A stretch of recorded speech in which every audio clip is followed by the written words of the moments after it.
Une des choses que j'ai notées depuis quelques temps, c'était à quel point les éditeurs chinois ont avancé dans le monde des jeux vidéo.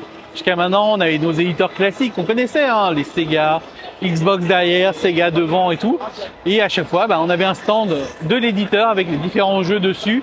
Et on n'avait pas forcément des focus sur les gros jeux, ou alors c'était toujours sous l'égide de l'éditeur. Ici, on a maintenant des jeux comme Where Winds Meet. Donc l'éditeur, on ne le connaît pas forcément, mais en revanche, le jeu, on entend beaucoup parler. Et du coup, ils focus énormément sur le jeu.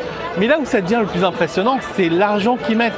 Regardez ce genre de stand. C'est quand même assez fou de voir l'argent, tout ce qu'ils peuvent mettre sur ce stand.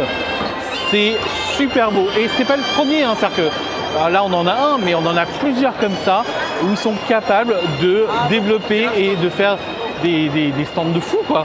Et je trouve ça assez fou de me dire que le monde du jeu vidéo a aussi évolué dans ce sens. C'est-à-dire que jusqu'à maintenant, c'était les éditeurs japonais et américains. Maintenant, les éditeurs chinois commencent à venir et ils mettent un peu le paquet.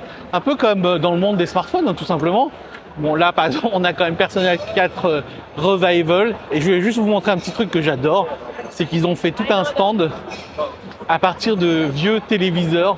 Et ça rend trop bien, quoi. Bref.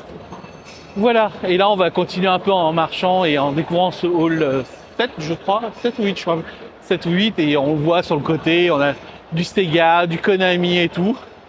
Et voilà quoi, donc bon, bref, moi je trouve que c'est toujours aussi impressionnant de voir l'évolution de ces jeux vidéo.